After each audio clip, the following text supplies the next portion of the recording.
Here's a quick thanks to our sponsors. Mofo, male optimization formula with organs to boost testosterone.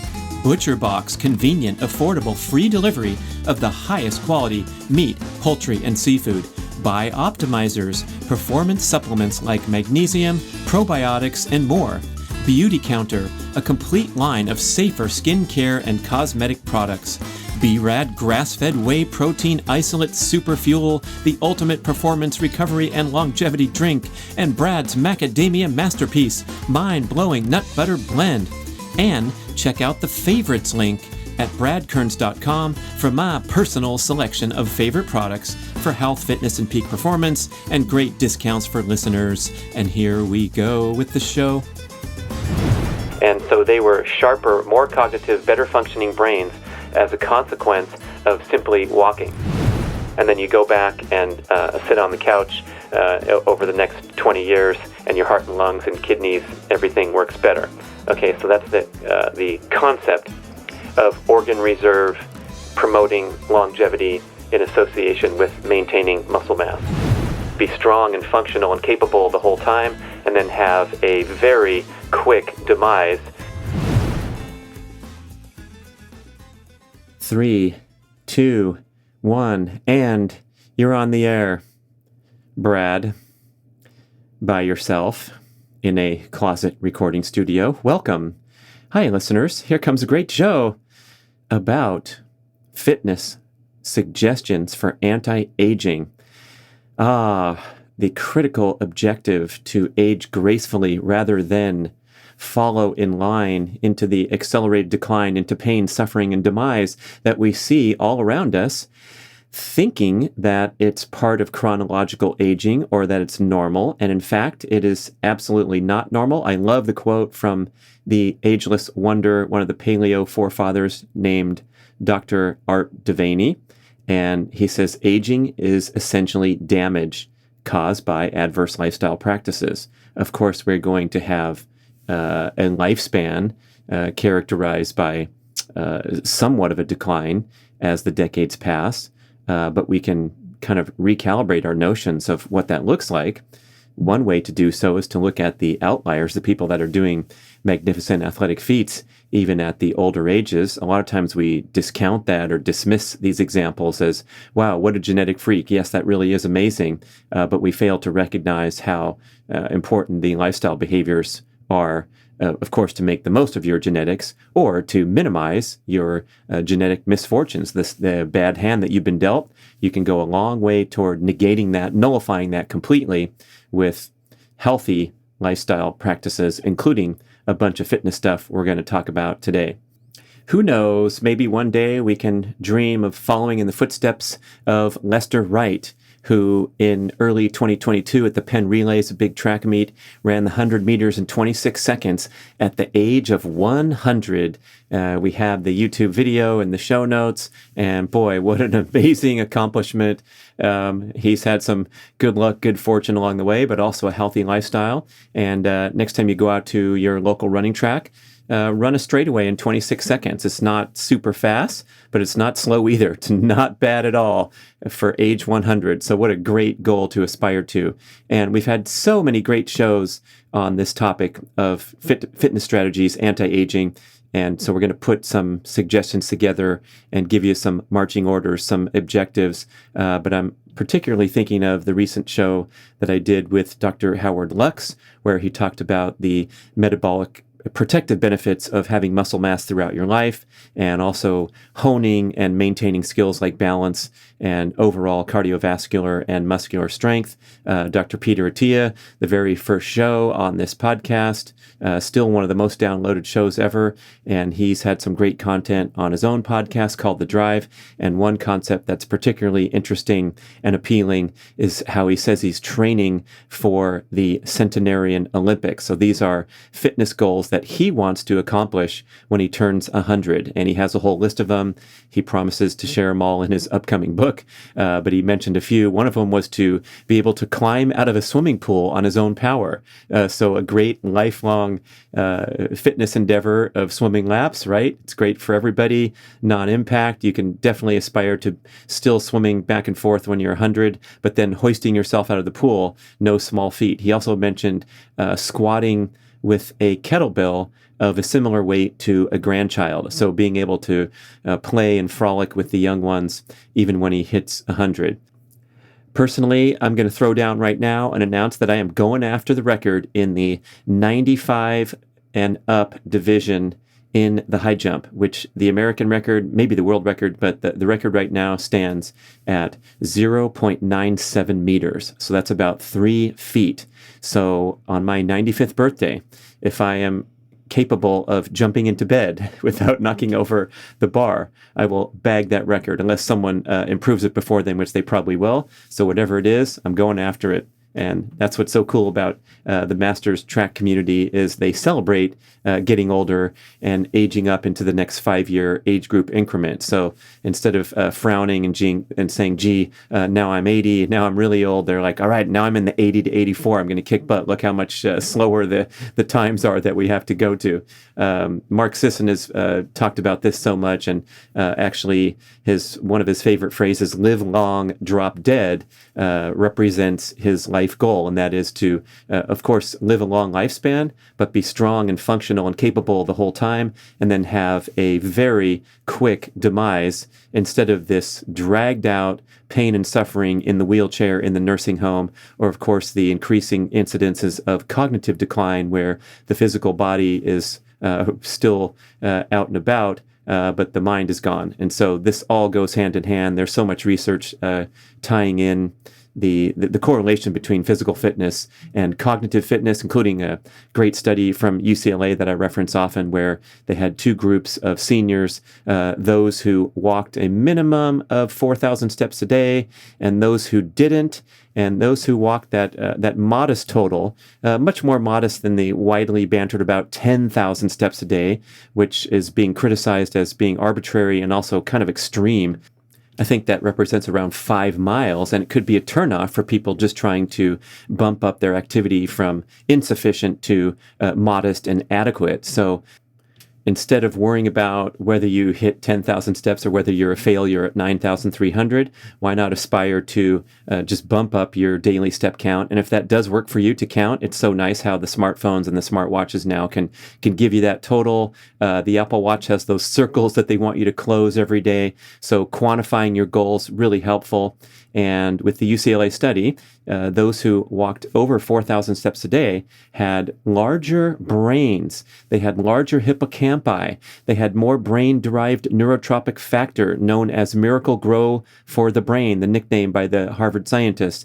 And so they were sharper, more cognitive, better functioning brains as a consequence of simply walking. And of course, we're going to talk about that's the bare minimum threshold to be a healthy human, is to increase your walking. Forget about your age. That's for everybody. We have this human genetic obligation to move. Reference my show with Dr. Herman Poncer, where he cited research that, they're talking about sitting is the new smoking. It's the big buzzword in health and fitness for the past several years. And one of the reasons is because prolonged sitting generates chronic inflammation in the body.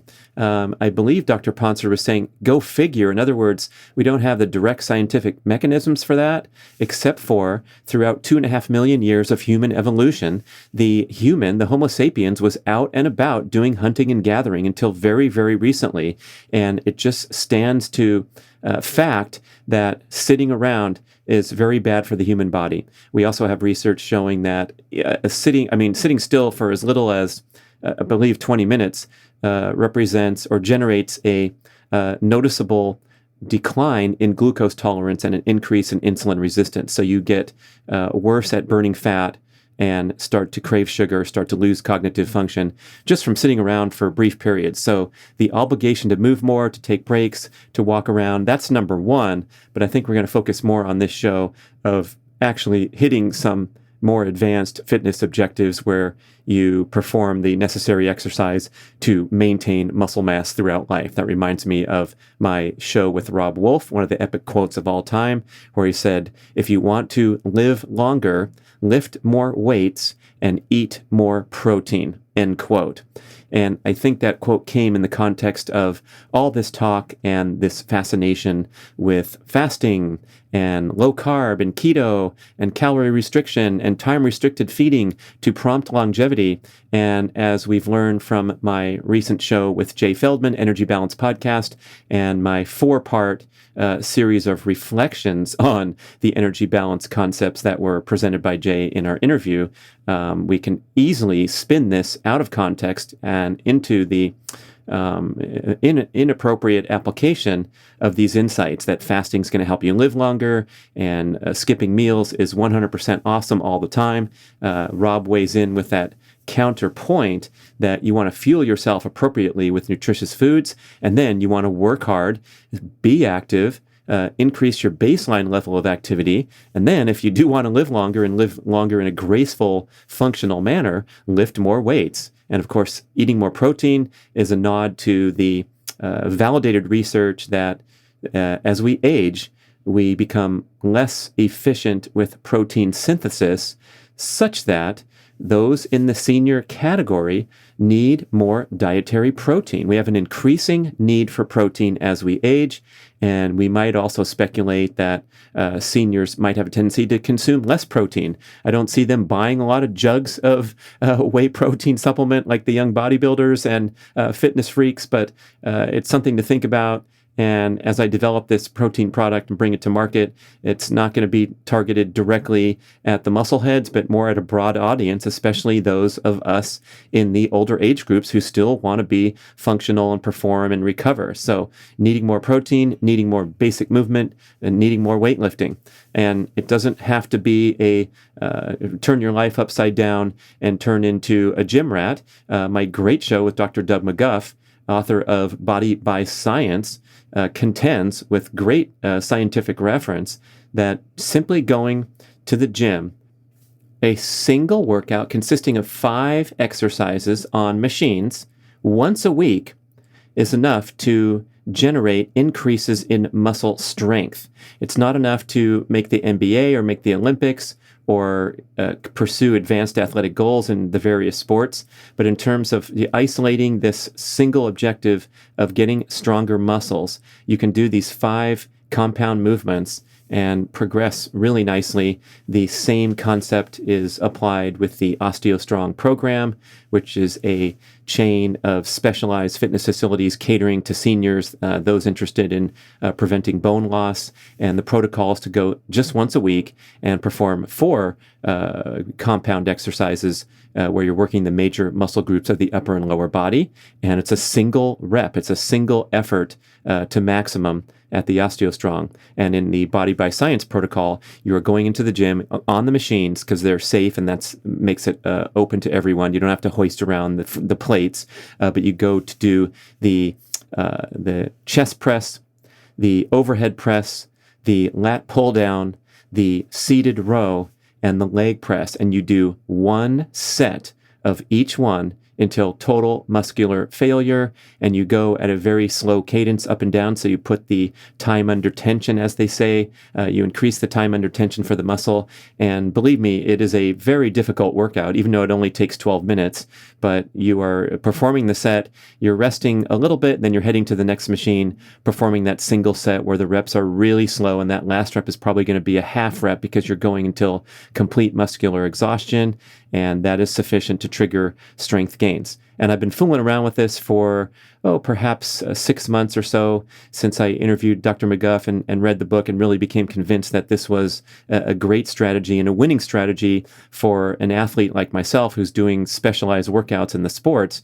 But Dr. McGuff makes that wonderful argument that you don't really want to mix skill development with the aspiration to build strength, because that can lead to workouts that are overly stressful and will promote breakdown. So when I'm going out to high jump, I should be best focused on improving my technique and being really explosive and doing not an excessive number of reps, such that my technique falters or my power falters. And then if I want to get more powerful, particularly with the leg press in the example of high jump, I go in there and do that workout once a week and really push my legs to the maximum to exhaustion with a single set. And that will improve my leg strength that I can then transfer over to the athletic goals that I have. Does it make sense? Instead of doing these exhausting workouts, you are going and getting stronger in a very focused manner, and you are resting sufficiently. And even in the book and in the podcast, Dr. McGuff says people that come back and think more is better and do a second of those very short workouts, a second workout per week, have a regression in their progress. So once a week, 12 minutes. And the reason I'm highlighting this here is that this obligation to maintain muscle mass throughout life, which is arguably the number one factor for longevity, because if you are maintaining muscle mass, it correlates very strongly with healthy metabolic function, as opposed to being in metabolic syndrome where you have shitty metabolic function, increase in body fat, increase in lipid markers, and all the things that suggest high risk of heart disease. So if you're lean and mean, you are by default probably pretty good at burning energy. You're probably not carrying a lot of excess body fat unless you lift a lot of weights and eat a lot of crappy food. And so it's sort of a proxy for being a healthy person to have this muscle mass throughout life. Dr. Craig Marker on a recent show was talking about this concept of Fission and Fisher, the scientific concepts more easily understood as feast or famine. And we're going to talk about that more in upcoming shows. And then I'm just listing some of the great shows that were inspiring this Breather show. And then finally, Jay Feldman with those very compelling insights talking about how we want to minimize the stress that we inflict upon the organism, because stress is cumulative, while pursuing maximum fitness and health benefits. And that's where we have to be very careful stacking assorted stressors, especially fasting, low-carb, restrictive diets with intense exercise. Reference my interview with Dr. Casey Means and discussions with Dr. Paul Saladino on the show. Dr. Casey uses the term redundant pathways, that is, ways that we can stress the body or challenge the body and deliver an adaptive benefit, such as starving the cells of energy to help them work more efficiently and repair more efficiently. And that would be fasting and intense workouts doing the same thing, starving the cells of energy and prompting a adaptive response like mitochondrial biogenesis. Dr. Paul talks about plant hormesis versus environmental hormesis. And so many of the touted benefits of eating the high antioxidant plant foods, for example, are that the plant toxins actually cause the body to mount an internal antioxidant defense response. So the liver starts pumping out glutathione, the master internal antioxidant, in response to you consuming the raw kale and celery and beets in your smoothie. And so we consider this to be inherently healthy. However, it's really the body's response to a poison that makes the raw vegetable smoothie healthy. And in Paul's argument, he's showing on Instagram, jumping into a tub of ice water, saying that this environmental hormesis, this stressor of jumping into cold water, will also prompt a similar internal antioxidant defense response, but without the adverse side effects that happen when you consume plant toxins. Very compelling premise and difficult to dispute from a scientific perspective. So we want to watch out for the redundant stressors, honor this insight from Jay Feldman that stress is cumulative. Reminds me of a quip I've mentioned a couple times. I read or heard with somewhat validity that, for example, consuming an order of French fries once a month is a way to fine-tune your antioxidant defense mechanisms because you're consuming these industrial seed oils, these poisons, and your body has to fight it off aggressively, this offense to the organism. Same with smoking a cigarette, hypothetically, once a month, and you have this violent internal defense reaction because your body doesn't like to be poisoned. And so by doing so, you're getting these hormetic benefits. So these notions sound ridiculous, but they are of the same logic of people who are doing 4 CrossFit sessions a week and trying to adhere to a ketogenic diet. You're prompting what is supposed to be hormetic benefits by applying these hormetic stressors, but when you overdo it, it has the adverse effects that we've talked about so much: breakdown, burnout, illness, and injury. And in the case of lighting up for your monthly cigarette or ordering up your monthly serving of French fries with glee, thinking that you're doing yourself a solid, we also have to reflect on how stress is cumulative, such that we're talking about having 12 servings of French fries each year, year after year, or 12 cigarettes a year times 10 years. And certainly that's an extreme example, but I think you get the point where the cumulative effects of stress are sometimes disregarded when we keep pushing ourselves with difficult, challenging workouts, feeling like crap afterwards, but thinking that this will help us when it's time to run the marathon in 6 months' time. Okay, so when we're talking about anti-aging fitness cornerstones or attributes, you often hear the various pillars of fitness broken down into categories. So you'll hear about aerobic conditioning, cardiovascular conditioning. You'll hear about strength, power. You'll hear about balance. You'll hear about flexibility. And these are the 4 pillars of fitness. So we can start our discussion covering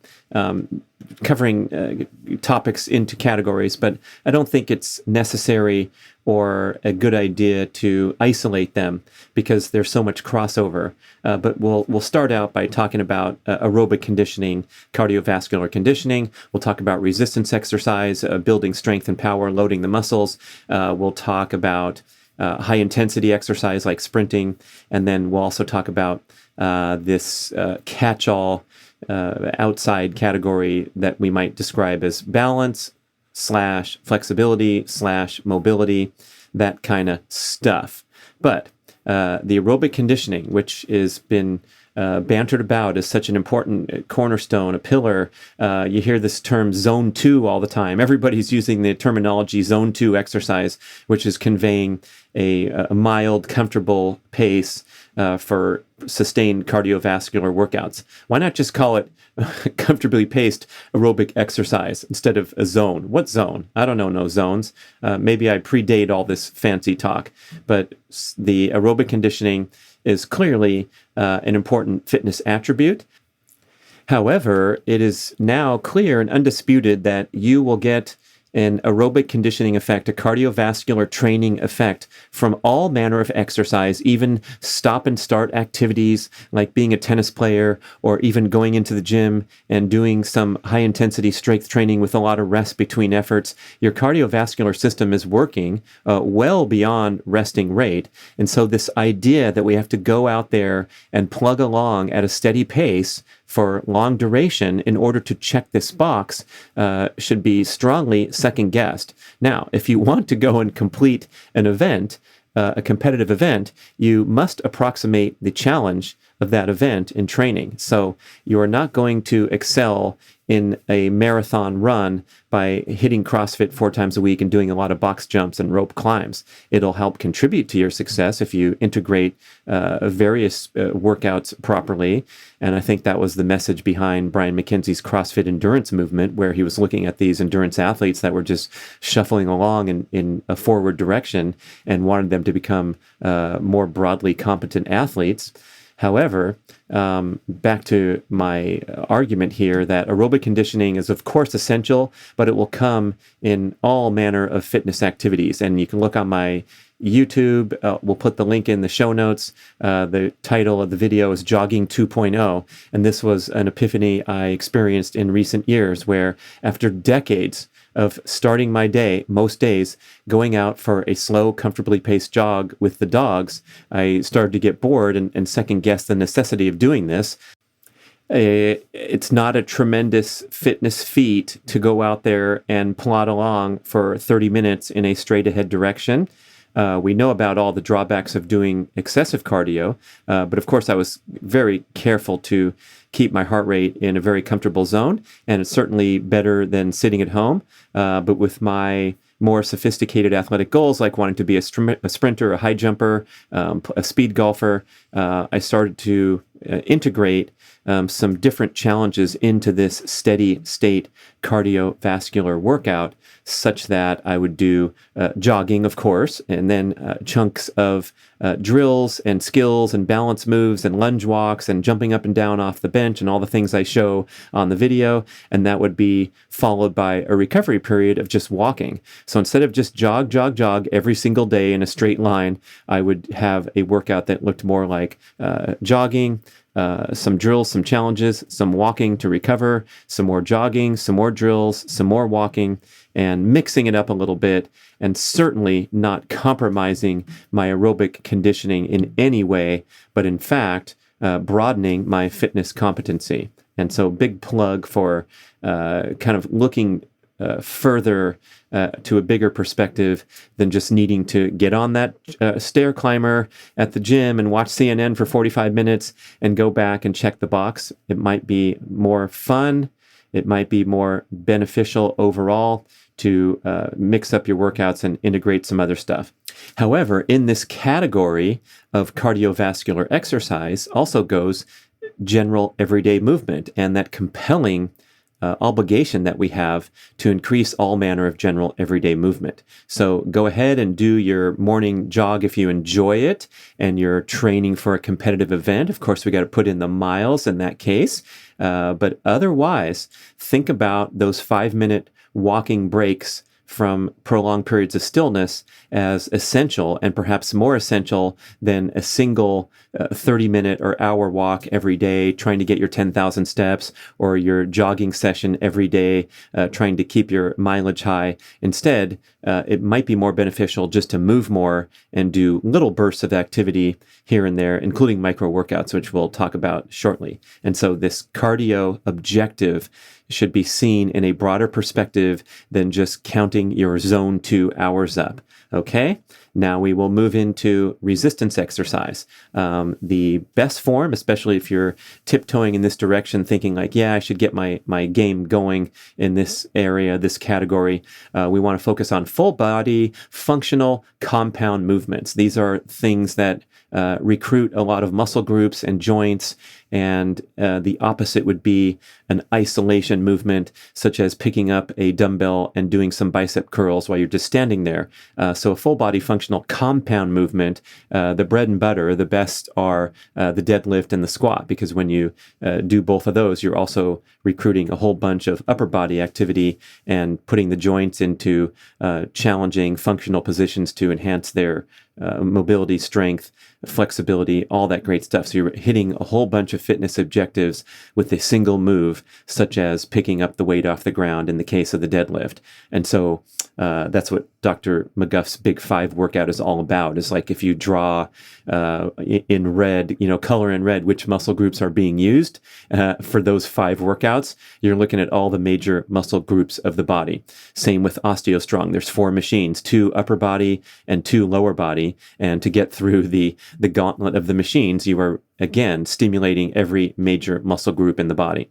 So I love also the idea of using resistance cords, resistance straps to engage in a safe manner a lot of different muscle groups. The X3 bar is very popular. John Jaquish, inventor of that, former podcast guest. He's also the inventor of Osteostrong, and it allows for variable resistance. That means that the resistance changes in concert with the ability of the muscles and joints to produce force. So for a very quick and simple example, I talked about it more on the shows, but if you're doing a chest press with the X3 bar, you are essentially stretching this very thick rubber strap further and further. The further away you get from the body, the more difficult it is to continue stretching the tube. And it's also when you're more and more powerful. So for bench press example, the most difficult 6 inches of the move is getting the dang bar off your chest. So you are constrained when lifting a ordinary weight. You're constrained with the amount of weight that you can lift off your chest, even though you're multiples more powerful when your arms are nearly straight at the end of the move. So with resistance cords or the stretch cords that hang from a doorknob or hang from a chin-up bar, they have 2 handles on them, and so you grab the handles and you stretch the cords away from the anchor point, and you can work all kinds of muscle groups with some great activities. So you are putting your muscles under resistance load, and this is the essence of how to maintain functional muscle mass throughout life. So we have this critical objective to, not very often, it can happen in short bursts, like with the micro workouts, or with 1 or 2 formal workouts a week, even just one if you want to focus on the Big 5 protocol or the Osteostrong protocol. But go and put your muscles under load and work them until failure is also a good general example, although the sophisticated strength trainers will have all these different strategies where they don't go to failure and they do supersets and all this stuff you hear about when you're over eavesdropping from people at the gym. But the basic notion here is that you want to challenge those muscles. You want to put them under load, under duress for short duration, explosive movements with excellent technique. And that's an important point for all manner of strength training, resistance workouts, is you want these workouts to be relatively short in duration so that you get an optimal spike in fight or flight hormones and the flood of the adaptive hormones into the bloodstream, like testosterone and human growth hormone, but you minimize the duration of the stress hormone spike so that it's an optimally brief stressor rather than an exhausting workout. Unfortunately, the majority of mainstream fitness programming, it seems, is not honoring this objective. So they are taking well-meaning fitness enthusiasts of whatever level, and this extends from the raw novice who overdoes it to the highly sophisticated competitive athlete who overdoes it and get injured. But we are continuing to pound the body for too long such that these workouts have a strong potential for a counterproductive effect. And so if you feel crappy after doing a vigorous workout at the gym, and this could be immediately after, or it could be 12, 24, or 36 hours after. Because a lot of times you feel awesome after you go and push yourself at that awesome boot camp workout, and you're sort of on that endorphin high, and it lasts for a few hours. And then later in the afternoon, you feel like crap. Or a day later, you wake up, you're stiff, you're sore. Muscle soreness is the worst about 48 hours after a workout that was overly stressful and prompted muscle damage. So we want to have these checkpoints going along where the workouts that you perform, the resistance exercise or the explosive sprints and so forth, are well within your capabilities such that you're not having these symptoms of overstress in the hours and days afterward. So as we've conveyed for years with the Primal Blueprint message, the recommended template was 2 strength training sessions per week, lasting between 10 and 30 minutes. Those are 2 formal sessions where perhaps you're doing it at the gym, perhaps you have some implements at home. You don't need hardly anything to get it done. Of course, you can do the primal essential movements, push-ups, pull-ups, squats, and planks, so you don't need any implements. But I mentioned stretch cords. A lot of people are fond of grabbing a kettlebell and doing some basic things that are also full body and highly functional. Or if you have access to a fitness facility, you do these very safe machine exercises that are doable for a complete novice. And I know this because I saw my mom go into Osteostrong for her first appointment, 84 years old, probably hasn't hit a machine ever, at least not in decades. You can correct me in the show notes, Mom, if you have experience doing fitness machines. But she went in there on her very first session and learned how to bench press and overhead press and do a modified deadlift and all the things that these machines put the body in a very safe manner where you're not even hoisting plates or moving anything. You're just doing sort of an isolation move, and the machine is measuring your power output to stimulate improvements in bone density. Okay, so you got to do something here, and it doesn't have to be sophisticated. Micro workout, also a great idea. So if you can drop for a set of 20 squats while you're at work, at your desk, just a simple objective, a simple ask that would take less than a minute.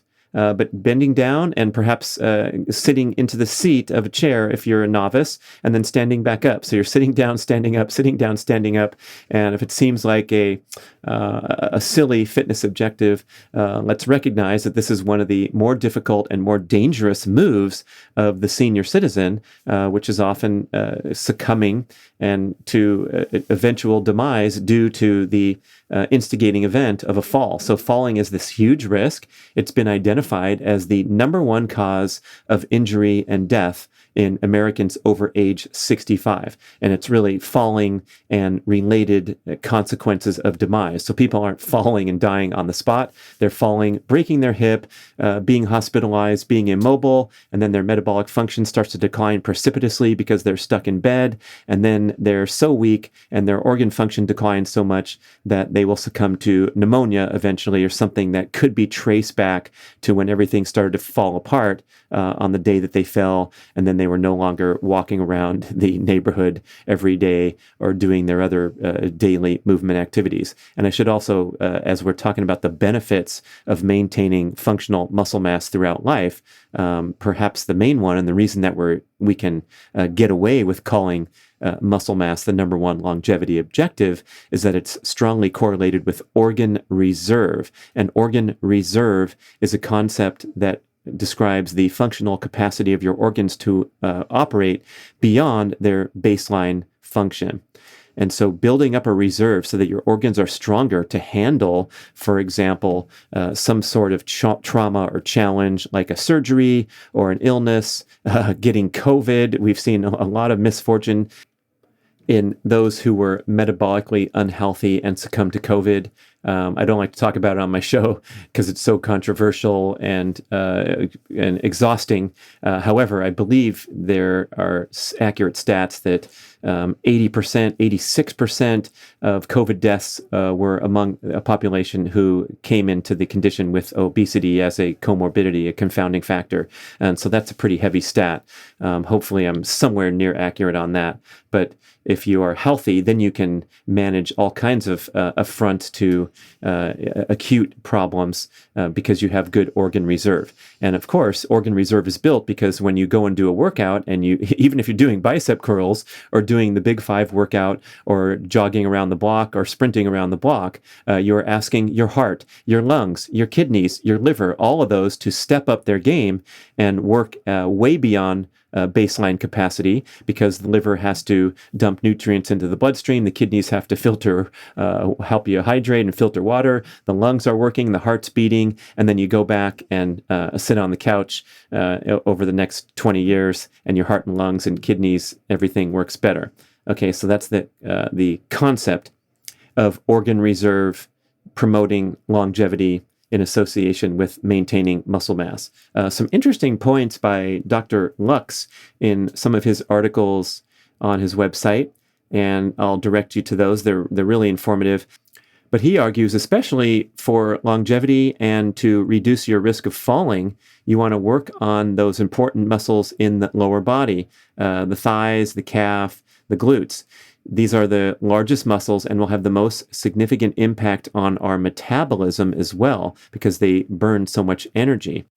The large muscle groups in the lower extremities also have the greatest androgen receptor density. So if you do a set of squats, you are going to promote a spike in the adaptive hormones like testosterone and growth hormone, extremely important for both males and females, although a lot of times we talk about testosterone T with the bro science and the relevance to the aspiring male. But females, although they have 20 times lower levels of testosterone than males, if you're testosterone level is not optimized, you're going to have similar symptoms of feeling weak, tired, poor focus, all kinds of adverse impacts. So doing those lower leg movements will help the body produce, absorb, and utilize testosterone effectively, perhaps superior to doing working the upper body. Dr. Lux argues that calf muscles are one of the first muscles to succumb to the changes brought about by sarcopenia. And sarcopenia is the definition of age-related loss in muscle mass, which is kind of silly. It should be named inactivity-related loss in muscle mass caused by years of inactivity instead of just age in isolation. But you get the point. Senior citizens have a high incidence of sarcopenia and related adverse health consequences of all kinds. So he wants you to really work on those calf muscles and do calf raises.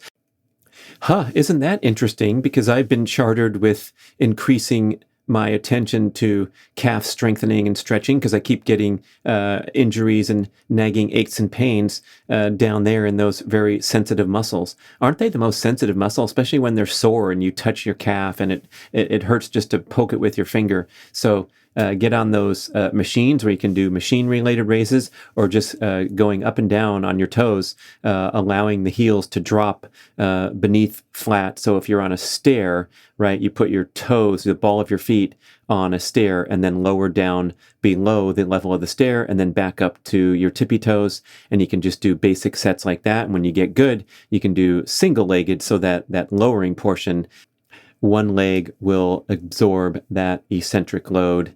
And that's definitely advanced, but double-legged calf raises just on the edge of the stair would be a great way to start. Okay, so we're going to start working on our calves, and let's learn a little more detail why muscle mass is so important for longevity. This is some quote from Dr. Lux's article. Muscle mass is 50% of body weight.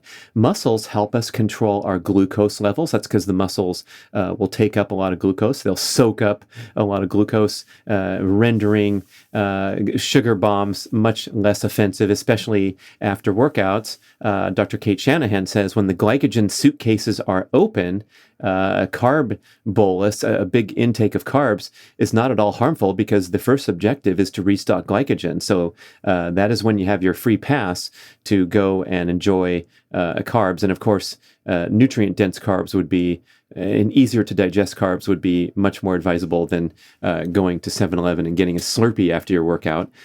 Although technically, ingested carbohydrate is going to be converted into glucose and sent into glycogen storage depots in the muscles and the liver. So the main objection to consuming junk food carbohydrates is often what's piggybacked with it, such as refined industrial seed oils, or the ingestion of processed sugar in whatever form, the Slurpee, or, God forbid, the Ding Dong or the Twinkie with all the other chemicals and oils and bad ingredients.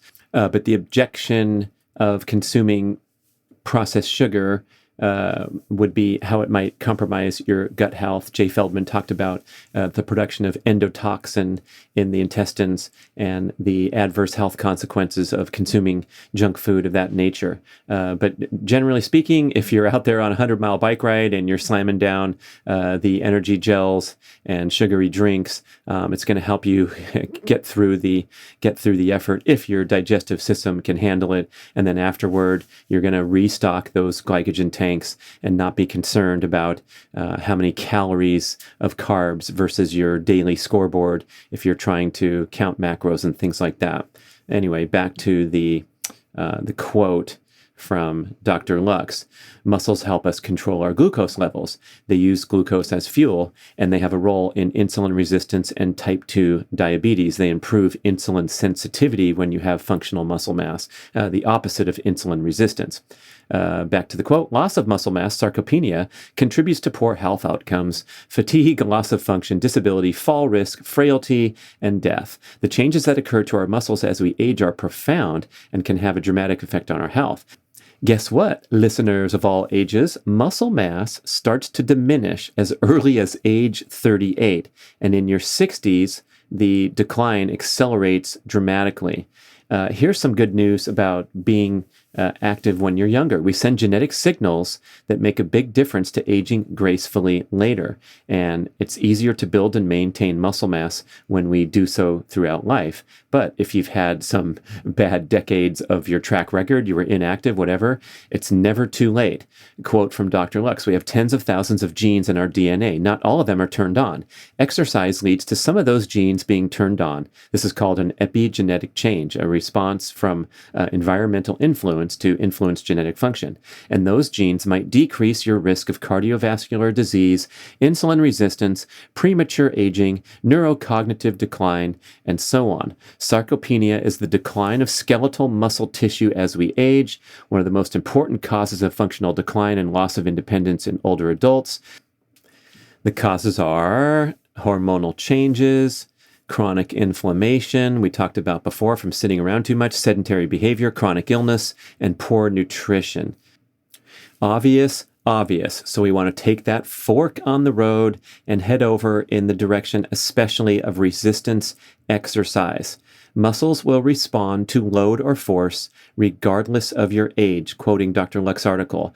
Yes, a 20-year-old can build bigger and stronger muscles than an 80-year-old, but an 80-year-old will grow larger muscles when they perform resistant exercise. Studies show that seniors have the fastest rate of strength gain than any other group. Isn't that awesome? So you're not going to be setting records in the gym, but you're going to improve faster than the younger populations. Obviously, you have more room for improvement. So when my mom sends me her Osteostrong scores and she's doubled her strength in the deadlift in a matter of a couple months, that's way more impressive than my son, who's already deadlifting 350. He's not going to get 700 in a couple months. Just not going to happen for him. And of course, you understand the ridiculousness of the comparison, but it's super empowering to know that the senior population has the quickest and easiest rate of progress to getting stronger. So go in there and start putting up big numbers. Or little numbers if you're just pulling a stretch cord a little bit and getting started in a comfortable and safe and appealing manner. But definitely put that into your objectives, that we need to put our muscles under resistance load no matter who we are, and we have to do so the rest of our life. And the way to determine if you've done sufficient work is you want to be breathing a little heavily and perhaps feel a little bit of that burning sensation in the muscles that indicates that you are running out of ATP energy because of the demand you've placed upon your muscles over a short-term, explosive, high-powered effort. And so we just want to put our muscles into a bit of discomfort, one way or the other. And now we'll transition into the importance and the great benefits of high-intensity sprinting and jumping workouts. And this is where you get the most profound adaptations for body composition, as well as the flood of anti-aging hormones like testosterone and growth hormone, and also developing that important attribute of insulin sensitivity. Furthermore, when you're able to adapt or progress toward doing high impact, high intensity exercise, such as sprinting on flat ground or doing any assortment of jumping exercises, that's when you will also improve bone density and the resilience of your joints and connective tissue. Of course, if you're not ready to go out and run sprints on flat ground, you will progress gracefully by engaging in low or no impact sprints, such as on cardio machines like an exercise bicycle, or even in the water, swimming, doing a rowing machine, rowing on real water, and then over time you're going to tiptoe in that direction of getting some impact, and that might be starting with sprinting up the staircase or sprinting uphill, much lower impact than sprinting on flat ground, and then dabbling in wind sprints where you accelerate for just a few brief strides and teach your muscles and your body how to operate when you're trying to absorb impact and move quickly. Sprinting increases competency and reduces perceived exertion at all lower levels of exercise intensity. It makes you more resilient against all other forms of stress in life. We call it the ultimate primal workout, and the ultimate manifestation, the desirable manifestation of the human fight or flight response. And so we have this wonderful genetic mechanism to kick into high gear and improve the function of our brain, our muscles. Everything is fine-tuned for magnificent peak performance. And unfortunately, we tap into it too frequently for too long duration of time and for inappropriate circumstances where it's not life or death, fight or flight. And so sprinting would be a wonderful application of your fight or flight attributes, whereby getting into repeated arguments with loved ones would be the absolute worst example of tapping into fight or flight in an inappropriate manner. That reminds me of something I heard on Jay Feldman Energy Balance podcast, talking to his sidekick, Mike Fave, and they're saying, yeah, we talk about hormetic stressors like the sauna, the cold plunge, the fasting, the keto, but we never use the example of like, hey, get into a gnarly argument with your significant other as a hormetic stressor. And that's a really good comparison there, because this notion, what doesn't kill me is going to make me stronger, is not true. And especially when you consider the effects of stress are cumulative. And so we want to make sure that we're sprinting in a very appropriate manner where we are well within our capabilities. We're stimulating that fight or flight response appropriately, but we're not traumatizing the muscles, joints with too much immediate trauma and muscle damage, because that's going to compromise the intended benefits of sprinting. And so starting on the bicycle and performing no impact sprints for a long time until you really build cardiovascular and muscle strength, and only then considering, and perhaps never in many cases, right? But you might want to someday form that ambition of doing high impact sprints to get further benefits, but you certainly don't have to. The main objective to honor, or principle to honor here, is that a little goes a long way, and so you don't want to have any risk of overdoing it, as we see so frequently in the endurance training scene. Dr. Ron Cena says that being competent at explosive high-intensity exercise is even better than anything shown on blood work. So your performance markers, your capability in this athletic realm is right up there with delivering impeccable blood results in terms of an anti-aging marker.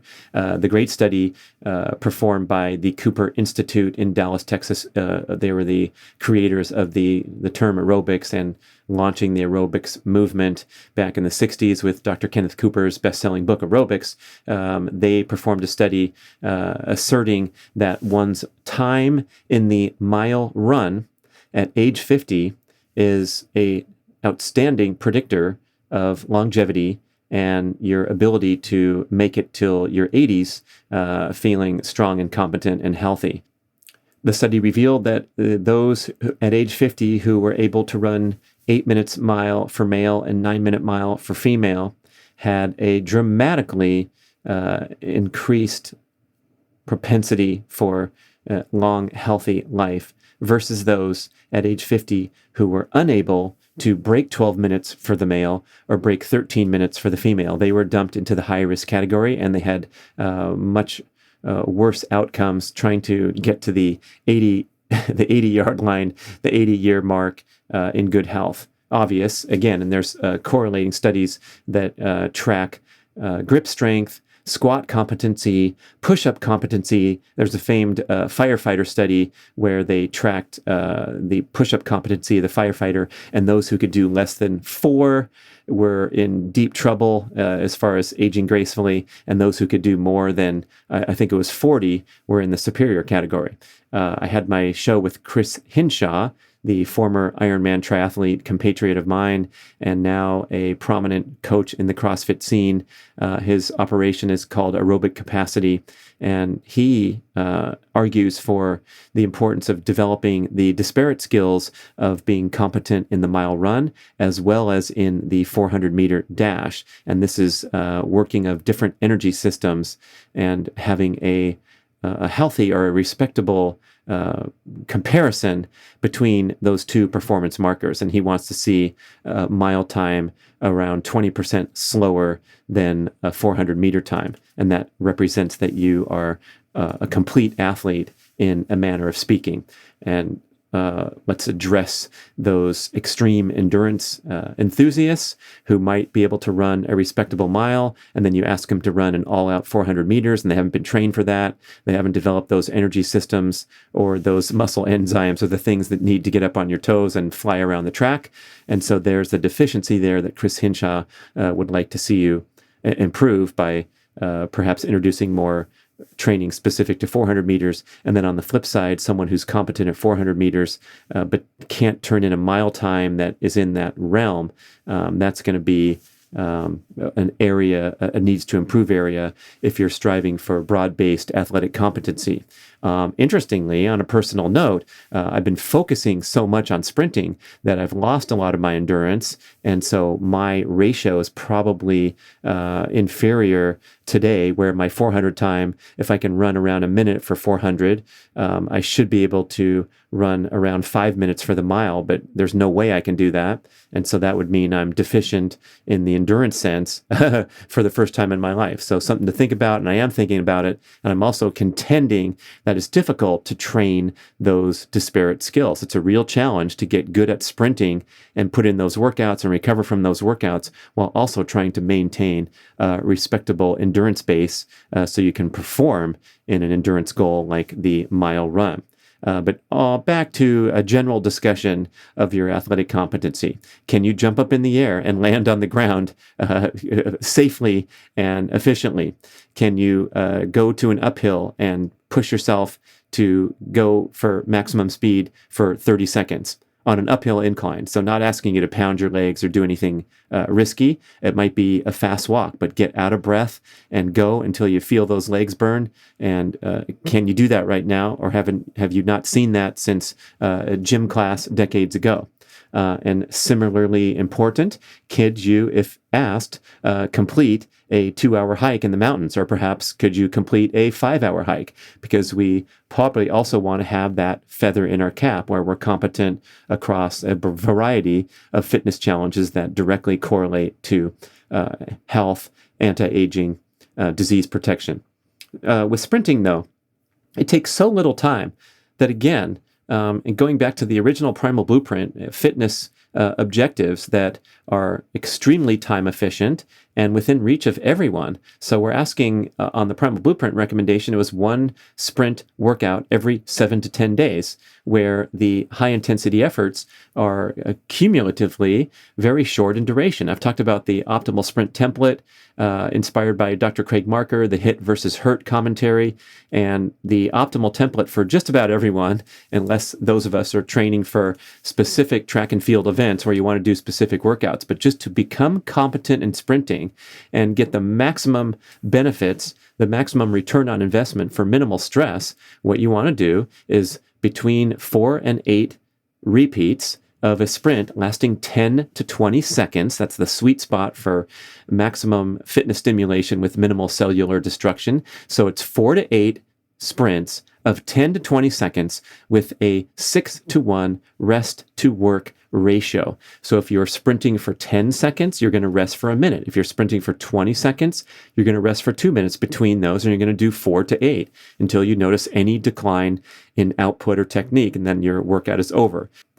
And as far as the range between 10 and 20 seconds is concerned, you're going to go on the shorter end of that range if you're doing high impact sprints such as running on flat ground, and you can go up to 20 seconds if you're doing things like swimming pool or pedaling a bicycle, and thereby taking a longer rest period. So get started right away doing something explosive and powerful. If you're out there on the stairs watching TV or pedaling your bike absentmindedly, get out there and punch some sprints out and see what it's like to get your breathing up to maximal and get your energy output up to that point where the muscles are burning and screaming for a break. And again, 10 to 20 seconds is that sweet spot. That is a lot of objectives to hit for one show. So I think I'm going to wrap it up here, and then we'll finish up. We'll pick up the pieces with a part 2 where we get into things like balance, flexibility, mobility, and also dietary strategies that go hand in hand with these fitness objectives. Thank you so much for listening. I hope you can implement these right away. Any questions, podcast@bradventures.com. Share the show with someone you care about who deserves to be fit and healthy and avoid that accelerated decline into aging and demise that we see around us. It doesn't have to be that way if you're listening to the B.rad podcast. Thank you for listening to the show. I love sharing the experience with you and greatly appreciate your support. Please email podcast@bradventures.com with feedback, suggestions, and questions for the Q&A shows. Subscribe to our email list at bradkearns.com for a weekly blast about the published episodes and a wonderful bi-monthly newsletter edition with informative articles and practical tips for all aspects of healthy living. You can also download several awesome free ebooks when you subscribe to the email list. And if you could go to the trouble to leave a 5 or 5-star review with Apple Podcasts or wherever else you listen to the shows, that would be super incredibly awesome. It helps raise the profile of the B.rad podcast and attract new listeners. And did you know that you can share a show with a friend or loved one by just hitting a few buttons in your player and firing off a text message? My awesome podcast player called Overcast allows you to actually record a soundbite excerpt from the episode you're listening to and fire it off with a quick text message. Thank you so much for spreading the word. And remember, be rad.